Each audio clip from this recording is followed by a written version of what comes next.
Hello everyone, welcome to my channel. तो आज हम देखेंगे हमारे सीटेट के एग्ज़ाम का जो फर्स्ट टॉपिक है, हमारे सीटेट और बाकी अदर स्टेट टेट एग्ज़ाम्स का जो फर्स्ट टॉपिक है, ग्रोथ एंड डेवलपमेंट। आज हम उसे देखेंगे।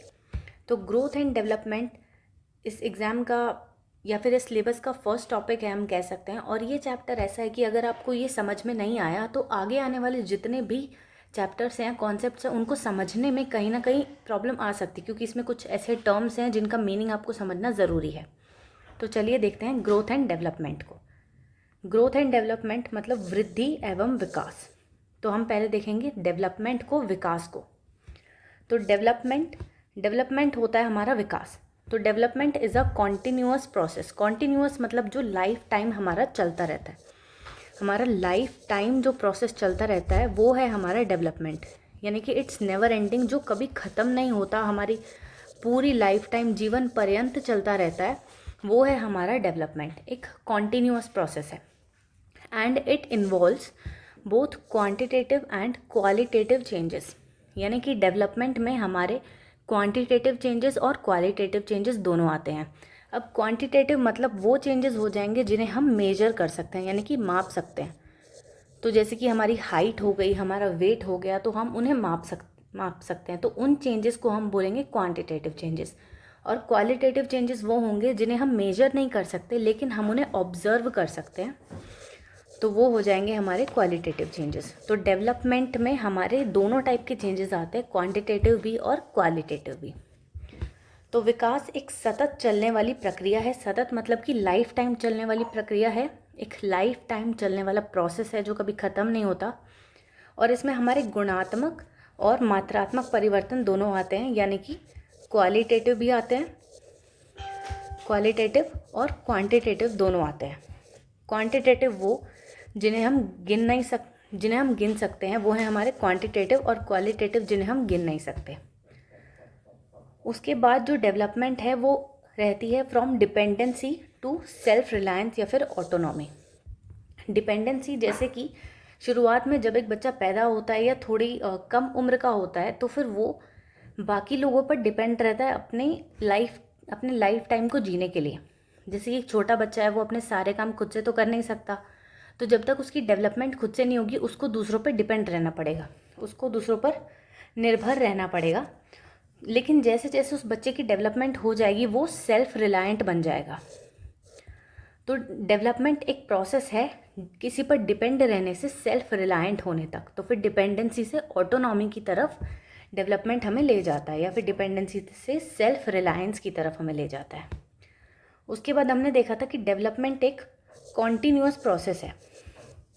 डेवलपमेंट एक कॉन्टीन्यूअस प्रोसेस है, यानी कि नेवर एंडिंग प्रोसेस है। तो फिर ये वूम्ब से टूम्ब तक चलता है। टूम्ब मतलब यहाँ पर हमारी मृत्यु, यानी कि हमारे जीवन से मृत्यु तक पूरे लाइफ टाइम हमारी जो डेवलपमेंट है वो चलती है। या फिर कॉन्सेप्शन से डेथ इसे हम बोले तो, यानी कि पूरे लाइफ टाइम हमारी डेवलपमेंट चलती है। अब डेवलपमेंट के जो चेंजेस है वो होते हैं प्रोग्रेसिव। प्रोग्रेसिव मतलब कि जो ऐसे आगे की तरफ बढ़ते रहते हैं, जिनका ग्राफ ऐसे आगे की तरफ जाता है, वो आते हैं हमारे प्रोग्रेसिव चेंजेस। यानी कि ऐसा नहीं है कि कोई एक बच्चा है जिसको पहले वो काम करना आता था और अब वो उस काम को नहीं कर पा रहा है, तो हम इसे डेवलपमेंट नहीं बोलेंगे। प्रोग्रेसिव चेंजेस मतलब जिनमें ऐसा दिखे कि उस पर्सन की डेवलपमेंट के साथ साथ उसकी प्रोग्रेस हो रही है, वो आगे की तरफ जा रहा है, तो वो होंगे हमारे प्रोग्रेसिव चेंजेस। उसके बाद ऑर्डरली, यानी कि डेवलपमेंट के अंदर जितने भी चेंजेस आते हैं वो एक ऑर्डर में चलते हैं। प्रिडिक्टेबल, प्रिडिक्टेबल यानी कि हम पहले से ये पता कर सकते हैं कि ये जो चेंजेस हैं अब कौन सी डेवलपमेंट होने वाली है। जैसे कि ऐसा मान लेते हैं कि 2-3 साल तक के बच्चे के अंदर उसके जो मिल्क टीथ हैं वो आ जाते हैं, तो ये चीज़ प्रिडिक्टेबल है। जो दूसरे लोग हैं वो उस बच्चे को देख करके कह सकते हैं कि इसकी इतनी एज हो गई है, अब तक इसकी इतनी डेवलपमेंट हो जानी चाहिए। तो ये इतना एक्यूरेट तो नहीं होता है, पर हम ऐसा प्रिडिक्ट कर सकते हैं, इतना हम एक अनुमान लगा सकते हैं कि इतनी डेवलपमेंट अब तक हो जानी चाहिए। उसके बाद है सीक्वेंशियल, यानी कि जो डेवलपमेंट है वो एक सीक्वेंस में चलती है, एक ऑर्डर में चलती है।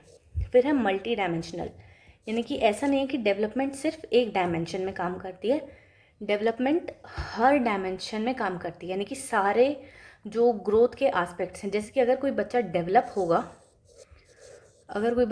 होगा तो फिर वो कॉग्निटिव वाइज, यानी कि उसका माइंड भी डेवलप होगा, उसकी बॉडी भी डेवलप होगी, उसका अपने इमोशंस पे भी कंट्रोल आएगा, वो सोसाइटी में भी और ज़्यादा सोशल होने लगेगा। तो ऐसा नहीं कि डेवलपमेंट सिर्फ माइंड की हो रही है या सिर्फ बॉडी की हो रही है। अगर डेवलपमेंट हो रही है तो फिर वो हर चीज़ की एक साथ डेवलपमेंट होगी। उसे ही हम बोलेंगे मल्टी डायमेंशनल, यानी कि हर एक पहलू में जो है वो बच्चे की डेवलपमेंट होगी। उसके बाद आगे देखते हैं। तो development of physical, mental, social and emotional status of an individual, यानी कि डेवलपमेंट में सिर्फ एक एस्पेक्ट नहीं आता कि बच्चा सिर्फ फिजिकली डेवलप हो गया या सिर्फ मेंटली डेवलप हो गया। डेवलपमेंट में physical aspect, mental aspect, social और इमोशनल सारे एस्पेक्ट्स डेवलपमेंट के अंदर आएंगे, जिसको हम बोलते हैं कि डेवलपमेंट जो है वो मल्टी डायमेंशनल है। क्या है? Multi dimensional. अब development is not limited to any random change but to those that are appear in orderly ways and are relatively permanent in nature. तो डेवलपमेंट के अंदर वो रैंडम चेंजेस नहीं आएंगे, जैसे कि किसी दिन आपको कोई थकावट हो गई या फिर किसी डिजीज़ की वजह से, किसी बीमारी की वजह से आपके अंदर कोई चेंज आ गया, तो उन चेंजेस को हम डेवलपमेंट नहीं बोलेंगे, क्योंकि डेवलपमेंट में वो चेंजेस आते हैं जो एक ऑर्डर में चलते हैं और जो रिलेटिवली परमानेंट होते हैं नेचर में। यानी कि अगर आपकी डेवलपमेंट की वजह से आपके अंदर कोई चेंज आया, फॉर एग्जांपल अगर किसी बच्चे की डेवलपमेंट हुई, वो धीरे धीरे और ज़्यादा जैसे जैसे डेवलप हुआ, उसका जो ब्रेन है वो भी ज़्यादा डेवलप होने लगा, तो फिर अब वो पहले वाले टास्क जो वो नहीं कर पाता था, अब वो उन टास्क को करने लगा। तो फिर ऐसा तो नहीं है कि एक टाइम बाद वो उन टास्क को करना भूल जाएगा, एक बार उसने वो सीख लिए तो सीख लिए। तो ऐसे चेंजेस जो परमानेंट होते हैं नेचर में, यानी कि एक बार आपने वो चीज़ सीख ली तो फिर वो ऐसा नहीं कि थोड़े टाइम बाद चली जाएगी, और जो एक ऑर्डर में रहते हैं उन्हें हम डेवलपमेंट बोलेंगे, किसी रैंडम चेंज को नहीं। रैंडम चेंज फॉर एग्जांपल थकावट हो गई या फिर कोई डिजीज़ हो गई, तो फिर ये डेवलपमेंट नहीं है। उसके बाद डेवलपमेंट में हमने बताया था क्वालिटेटिव चेंज और क्वांटिटेटिव चेंज। तो क्वालिटेटिव चेंज होते हैं वे ऑफ डूइंग समथिंग, किसी काम को करने का तरीका, एबिलिटी टू डू समथिंग, किसी काम को करने की जो आपके अंदर वो है काबिलियत, और इमोशनल अंडरस्टैंडिंग। यानी कि क्वालिटेटिव चेंजेस में आप किस तरीके से किसी काम को कर रहे हैं, आपके अंदर उस काम को करने की कितनी काबिलियत है, वो आएंगे हमारे क्वालिटेटिव चेंजेस में। अब इनको हम मेजर नहीं कर सकते। अब आप किसी काम को कैसे कर रहे हैं उस चीज़ को कोई मेजर नहीं कर पाएगा, सिर्फ हम उस चीज़ को ऑब्जर्व कर सकते हैं कि ये इंसान पहले इसे नहीं कर पा रहा था, अब ये इसको कर पा रहा है, तो हमने ये ऑब्जर्व करके देख लिया, तो ये आ गए हमारे क्वालिटेटिव चेंज में। हम इस चीज़ को मेजर नहीं कर सकते। अब आते हैं हमारे क्वांटिटेटिव चेंजेस। फॉर एग्जांपल हमारी हाइट हो गई, जिसको हम मेजर कर सकते हैं, या फिर वेट हो गया, या फिर बॉडी का साइज़ शेप चेंज हो गया, तो जिनको हम मेजर कर सकते हैं, जैसे कि हाइट, वेट, शेप, बॉडी के प्रपोर्शंस, जिन सबको हम मेजर कर सकते हैं बेसिकली, या फिर माप सकते हैं। जैसे कि हाइट को हम सेंटीमीटर्स में माप सकते हैं, इंच में माप सकते हैं, वेट को केजीज में माप सकते हैं। तो फिर जिन चीज़ों को हम मेजर कर सकते हैं वो आएंगे हमारे क्वांटिटेटिव चेंजेस में, और जिन्हें मेजर नहीं कर सकते वो क्वालिटेटिव में। तो फिर हमारी जो डेवलपमेंट है उसके अंदर हमारे क्वांटिटेटिव और क्वालिटेटिव दोनों चेंजेस जो हैं वो हमारे डेवलपमेंट के अंदर आते हैं। उसके बाद नेक्स्ट है डोमेन्स ऑफ डेवलपमेंट। अब डेवलपमेंट किन किन डोमेन्स में हमारा डेवलपमेंट होता है वो हम देखेंगे, यानी कि हमारी डेवलपमेंट किन किन पहलुओं में होती है, कह सकते हैं। कॉग्निटिव डेवलपमेंट है सबसे पहले। कॉग्निटिव मतलब होता है हमारे दिमाग की डेवलपमेंट, हमारे माइंड की या फिर ब्रेन की डेवलपमेंट। तो जैसे जैसे ही आप एक कॉग्निटिव वर्ड सुने, आपके दिमाग में आ जाना चाहिए कि ये माइंड से रिलेटेड है। कॉग्निटिव टर्म हमेशा हमारे माइंड से रिलेटेड होगी, यानी कि ब्रेन की डेवलपमेंट को, हमारे माइंड की डेवलपमेंट को बोलेंगे कॉग्निटिव डेवलपमेंट। नेक्स्ट है, यानी कि एक बच्चे का माइंड डेवलप होता है, उसके बाद है उसके सोशियो इमोशनल डेवलपमेंट, यानी कि वो सामाजिक रूप से डेवलप होता है, इमोशनली डेवलप होता है। तो ये है नेक्स्ट एस्पेक्ट। उसके बाद एक बच्चा फिजिकली डेवलप होता है, यानी कि उसकी हाइट बढ़ती है, उसका वेट बढ़ता है, साइज शेप में चेंज आता है, तो ये हो गया उसका फिजिकल डेवलपमेंट। फिर है लैंग्वेज डेवलपमेंट, यानी कि वो बोल पाता है ठीक से, उसकी लैंग्वेज और ज़्यादा डेवलप होती है। तो ये आ गए हमारे डोमेन्स ऑफ डेवलपमेंट, यानी कि एक बच्चे का जो है वो डेवलपमेंट किन किन तरीक़ों में होता है या फिर क्या क्या चीज़ उनकी डेवलप होती है। और ऐसा नहीं है कि ये सिर्फ एक चीज़ डेवलप होगी बाकी नहीं होंगी, ये सारी एक साथ डेवलप होंगी। यानी कि एक बच्चे का माइंड भी डेवलप होगा, वो सोशली भी डेवलप होगा, इमोशनली, फिज़िकली, हर तरीके से। अब सबसे पहले हम देखेंगे फिज़िकल डेवलपमेंट को। फिज़िकल डेवलपमेंट ये जो है ये हमारी बॉडी से रिलेटेड है, यानी कि हाइट, वेट, साइज, शेप। तो physical development is related to physique या फिर physical body of a person, यानी कि एक बच्चे की जो है फिज़िकल बॉडी से रिलेटेड, जैसे ये हाइट हो गई, वेट हो गया, तो एक बच्चे की फ़िज़िकल बॉडी से रिलेटेड जो है फिज़िकल डेवलपमेंट होती है, बॉडी से related. For example height, weight, size, shape. तो अगर किसी बच्चे की इन चीज़ों में डेवलपमेंट हो रही है तो हम बोलेंगे उसकी फ़िज़िकल डेवलपमेंट हो रही है। नेक्स्ट इज़, अब फिज़िकल डेवलपमेंट का ही एक पार्ट है हमारा मोटर डेवलपमेंट। ये पार्ट है हमारे फिज़िकल डेवलपमेंट का ही। फिज़िकल डेवलपमेंट का पार्ट है मोटर डेवलपमेंट। तो motor development is a part of physical development. इसमें क्या होता है, इसमें स्पीड आती है, एक्यूरेसी और प्रिसीशन। तो मोटर डेवलपमेंट में यानी कि हम किस काम को किस स्पीड से कर पा रहे हैं, कितने एक्यूरेट हैं, कितने प्रिसाइज हैं उस काम को करने में, ये सब आएगा हमारे मोटर डेवलपमेंट में। अब मोटर डेवलपमेंट 2 टाइप की होती है, ये क्वेश्चन काफ़ी आता है। ये मोटर डेवलपमेंट में जैसे आपको कोई एक्टिविटी दे देंगे और पूछेंगे कि ये मोटर डेवलपमेंट के किस पार्ट में आएगा, ग्रॉस मोटर में या फिर फाइन मोटर में। तो मोटर डेवलपमेंट के 2 पार्ट्स हैं यहाँ पर, ग्रॉस मोटर स्किल्स और फाइन मोटर स्किल्स। अब इनको एक एक करके समझ लेते हैं। ग्रॉस मोटर स्किल्स, तो ग्रॉस मोटर स्किल्स का मतलब है ये रिलेटेड होती हैं हमारी लार्ज मसल्स से, यानी कि वो सारे काम जिनको करने के लिए हमें हमारी लार्ज मसल्स का यूज़ करना पड़ता है, वो आती हैं हमारी ग्रॉस मोटर स्किल्स में। Skills need to be done with the help of large muscles of our body, for example arm muscles या फिर लेग मसल्स, यानी कि ऐसी एक्टिविटीज़ जिनको करने के लिए हमें हमारे हाथों का या फिर हमारे पैरों की मसल्स का यूज़ करना पड़े। अब हाथों और पैरों की मसल्स जो हैं वो लार्ज मसल्स होती हैं, तो हमारी बॉडी की लार्ज मसल्स का यूज़ जिन कामों को करने के लिए हमें चाहिए वो आएंगी ग्रॉस मोटर स्किल में। फॉर एग्जांपल रनिंग, अब रनिंग करने के लिए हमें हमारी लेग की मसल्स का यूज़ करना पड़ा होगा, जंपिंग के लिए भी लेग की मसल, स्विमिंग के लिए आर्म्स की मसल्स जो हैं उनका यूज़ करना पड़ेगा। तो जिन एक्टिविटीज़ को करने के लिए बॉडी की लार्ज मसल्स का यूज़ करना पड़े वो होंगी हमारी gross motor skills. Gross motor skills for example swimming, running, jumping. अब ये हैं कुछ एक्टिविटीज़ ग्रॉस मोटर स्किल्स की, जैसे कि स्टैंडिंग, तो इसमें हमारी लेग्स की मसल्स का यूज़ होगा। Riding a skateboard, same वही लेग्स की muscles, balance, running, bending over, throwing a ball or catching a ball, waving your arm, doing a cartwheel, raising your arms and hands, swimming, jumping, walking, twisting your toes। तो इन सारी activities में हमें हमारी large muscles का use करना पड़ेगा। तो ये हो जाएंगी हमारी सारी की सारी gross motor skills. Gross motor skills. उसके बाद नेक्स्ट आती है फाइन मोटर स्किल्स, इसके बिल्कुल अपोजिट। अब ग्रॉस मोटर स्किल्स में हमें लार्ज मसल्स का यूज़ करना पड़ा था, फाइन मोटर स्किल्स में हमें स्मॉल मसल्स का यूज़ करना पड़ेगा, जैसे कि हमारी आइज़ की मसल हो गई या फिर फिंगर्स की मसल हो गई। तो इन छोटी मसल्स का यूज़ करते हैं हम जिन कामों को करने के लिए, वो हो जाएंगी हमारी फाइन मोटर स्किल्स। जैसे कि पेंटिंग करते टाइम ब्रश पकड़ेंगे तो फिंगर्स की मसल्स का यूज़ होगा, राइट करते टाइम, कुछ लिखते टाइम फिंगर्स की मसल का यूज़ होगा, किसी चीज़ को होल्ड करते टाइम।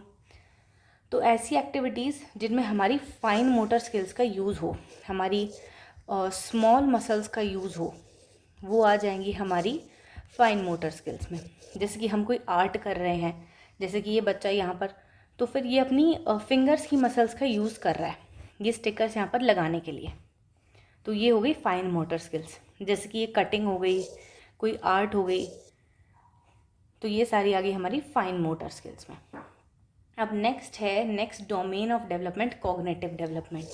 अब कॉग्निटिव वर्ड आती हमारे दिमाग में क्या आना चाहिए कि ये है ब्रेन से रिलेटेड या फिर माइंड से रिलेटेड। तो ब्रेन का डेवलपमेंट या फिर माइंड का डेवलपमेंट हो जाएगा कॉग्निटिव डेवलपमेंट। तो ये वही कि cognitive is equals to brain. It is related to the development of mental abilities, यानी कि हमारी मानसिक क्षमताओं से रिलेटेड जो भी चीज़ें हैं, हमारे दिमाग से रिलेटेड जो भी चीज़ें हैं, जैसे कि थिंक करना, सोचना, रीजनिंग, तर्क करना, इमेजिनेशन, कल्पना करना, मेमोरी हो गई, लैंग्वेज डेवलपमेंट हो गया। तो जितनी भी चीज़ें हमारे दिमाग से रिलेटेड हैं वो आ जाएंगी हमारे कॉग्निटिव डेवलपमेंट में। उसके बाद जैसे कि कॉन्सेप्ट फॉर्मेशन, ये चीज़ इम्पॉर्टेंट है कि कॉन्सेप्ट फॉर्मेशन यानी कि कोई कॉन्सेप्ट, जैसे कि अभी इस चैप्टर का कॉन्सेप्ट जो है, ये चैप्टर आपको समझ आ रहा है तो इसका कॉन्सेप्ट कहाँ हो रहा है, ये आपके दिमाग के अंदर कॉन्सेप्ट फॉर्म हो रहा है। तो कॉन्सेप्ट फॉर्मेशन भी आती है हमारे कॉग्निटिव डेवलपमेंट में, यानी कि अगर आपका कॉग्निटिव डेवलपमेंट नहीं हुआ होता तो फिर आपको ये चैप्टर समझ में नहीं आता। तो कॉन्सेप्ट फॉर्मेशन भी होता है कॉग्निटिव डेवलपमेंट के अंडर। और हमारी लैंग्वेज डेवलपमेंट, यानी कि अगर हम कोई भाषा सीख पा रहे हैं, कोई लैंग्वेज बोल पा रहे हैं, तो ये भी हमारे कॉग्निटिव डेवलपमेंट की ही वजह से। तो कॉन्सेप्ट फॉर्मेशन और लैंग्वेज डेवलपमेंट दोनों ही कॉग्निटिव डेवलपमेंट का पार्ट है। फिर ये है हमारा ब्रेन। अब हमारा जो ब्रेन होता है इसके दो हेमिस्फेयर होते हैं। एक होता है राइट हेमिस्फेयर, यानी कि हमारे ब्रेन की जो राइट साइड है, राइट हेमिस्फेयर, और एक होता है जी हमारा लेफ्ट हेमिस्फेयर, लेफ्ट हेमिस्फेयर। तो हमारा जो राइट हेमिस्फेयर है या हमारे ब्रेन का जो राइट वाला पार्ट है, इसके अंदर होती है क्रिएटिविटी, यानी कि जितनी भी क्रिएटिव चीज़ें हमारे दिमाग में आती हैं वो सारी हमारे राइट हेमिस्फेयर का पार्ट होती हैं। और लेफ्ट हेमिस्फेयर में होता है हमारा लॉजिक, यानी कि जैसे मैथ्स करना, कोई और सब्जेक्ट सीखना, वो सब हमारे लेफ्ट हेमिस्फेयर का काम है। और क्रिएटिविटी जैसे कि कोई नई चीज़ इन्वेंट करना या किसी और काम को किसी दूसरे तरीके से करना सीख लेना, ये सब हमारे राइट ब्रेन में आता है। तो ब्रेन के दो पार्ट्स हो गए, एक हो गया हमारा लेफ्ट ब्रेन और एक हो गया राइट ब्रेन। तो लेफ्ट ब्रेन में आएगा हमारा लॉजिक, लेफ्ट ब्रेन में क्या आएगा, लॉजिक। तो लॉजिक जैसे कि साइंस हो गया, मैथ्स हो गया, लैंग्वेज हो गई, ये सब आएंगे हमारे लेफ्ट ब्रेन के अंदर। और राइट ब्रेन में आएगी हमारी क्रिएटिविटी। क्रिएटिविटी मतलब कुछ नया बनाना, जैसे कि म्यूज़िक, डांस, तो ये सब आएंगे हमारे राइट ब्रेन के अंदर। तो लेफ्ट ब्रेन में लॉजिकल पार्ट है, राइट ब्रेन में क्रिएटिव पार्ट है। ये हो गई हमारे ब्रेन की पार्ट। लेफ्ट ब्रेन में लॉजिकल पार्ट है हमारा लेफ्ट ब्रेन, जिसमें आएगा साइंस, मैथ्स, लैंग्वेज एट्सेट्रा। और जो राइट ब्रेन है वो है हमारा क्रिएटिव पार्ट, राइट ब्रेन है क्रिएटिव पार्ट। इसमें आएगा music, dance, painting, drawing etcetera etcetera. यानी कि लेफ्ट ब्रेन में है लॉजिक और राइट ब्रेन में है क्रिएटिविटी। ये है हमारे ब्रेन के दो हेमिस्फेयर्स। फिर नेक्स्ट डेवलपमेंट आता है, नेक्स्ट एस्पेक्ट आता है डेवलपमेंट का, सोशल डेवलपमेंट, यानी कि सामाजिक विकास, यानी कि समाज से रिलेटेड, हम समाज में कितना घुल मिल पाते हैं। तो obeying the rules and norms of society, यानी कि समाज के नियमों को मानना, समाज के नियमों को समझना, वो चीज़ है हमारी सोशल डेवलपमेंट का पार्ट।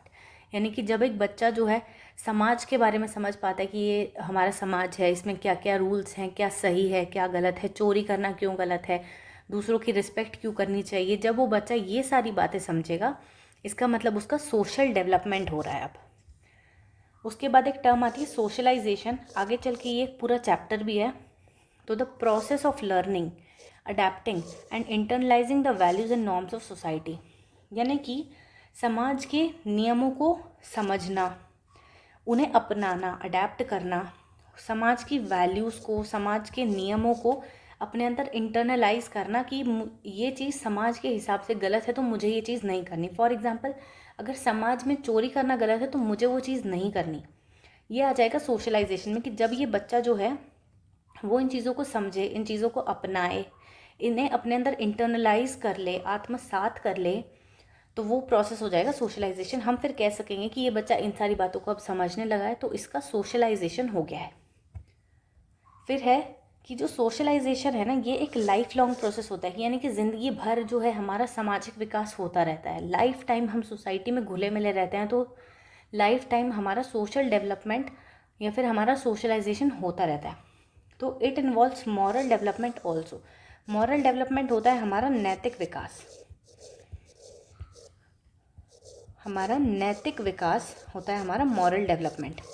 तो जो मॉरल डेवलपमेंट है वो भी हमारे सोशल डेवलपमेंट का ही पार्ट है, यानी कि जो क्या चीज़ सही है, क्या चीज़ गलत है, वो आता है हमारा मॉरल डेवलपमेंट के अंदर। हमारी मॉरालिटी या फिर हमारी नैतिकता है या नहीं है, कैसी है, तो फिर ये चीज़ आएगी मॉरल डेवलपमेंट के अंदर। और मॉरल डेवलपमेंट पार्ट है सोशलाइजेशन का या फिर सोशल डेवलपमेंट का।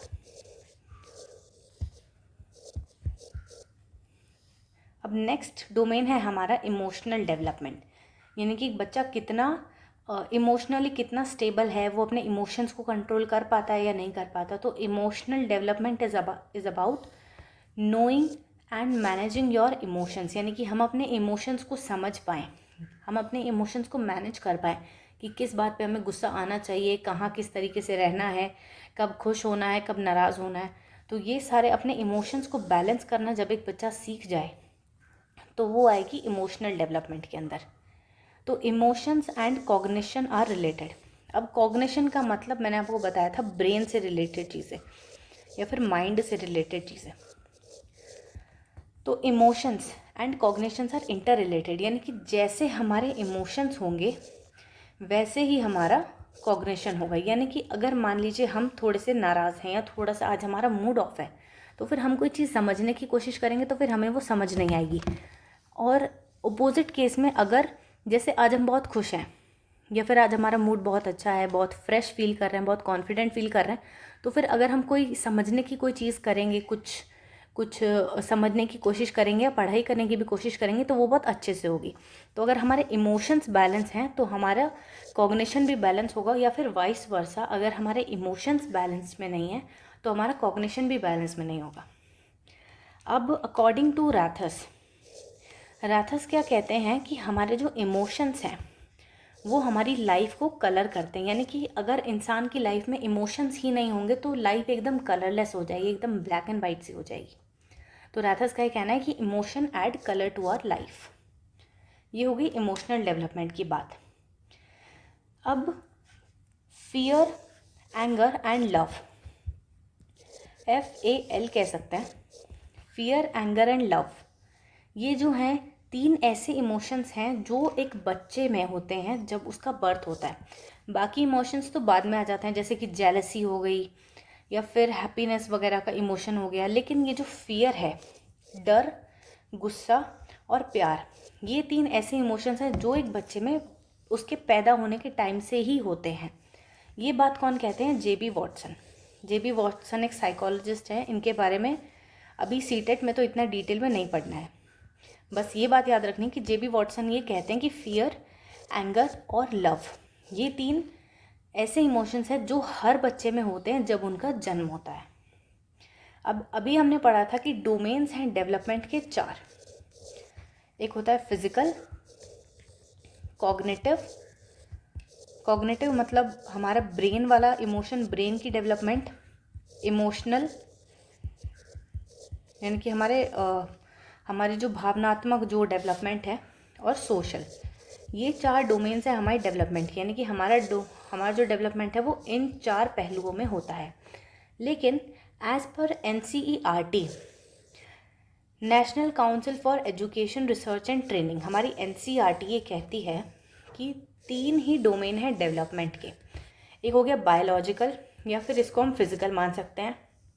कॉग्निटिव हो गया हमारा ब्रेन वाला डोमेन, और सोशल और इमोशनल को अलग अलग ना करके इन्होंने मिक्स करके एक ही बना दिया, सोशियो इमोशनल। तो अगर एग्ज़ाम में आपसे पूछेंगे कि कितने डोमेन्स है डेवलपमेंट के, तो आप आंसर देंगे 3। एज पर NCERT 3 डोमेन्स है डेवलपमेंट के, फिजिकल, कॉग्निटिव और सोशियो इमोशनल। ये जो लास्ट वाला पार्ट है ये इन्होंने दोनों डोमेन्स को ऐड करके एक ही बना दिया। तो ये हो गई हमारे डोमेन्स ऑफ डेवलपमेंट की बात। Thanks for watching. वीडियो देखने के लिए आपका शुक्रिया। इन चीज़ों को आप रिवाइज ज़रूर कर लीजिएगा क्योंकि ये चैप्टर आगे और चैप्टर्स में बहुत ज़रूरी हैं। ये जो टर्म्स आपने सीखी, कॉग्निटिव और मेंटल एक्टिविटीज़ डेवलपमेंट, ये सारी चीज़ें आगे जा कर के आपको बहुत हेल्प करने वाली हैं, तो इसको रिवाइज ज़रूर कर लीजिएगा। बाकी लाइक शेयर सब्सक्राइब आप चाहे तो कर सकते हैं, नहीं चाहे तो वो भी आपकी मर्ज़ी है। रिविज़न ज़रूर कर लीजिएगा क्योंकि वो काफ़ी हेल्पफुल रहेगी आपके लिए। Okay, thanks for watching. आगे की चीज़ें हम नेक्स्ट वीडियो में देखेंगे।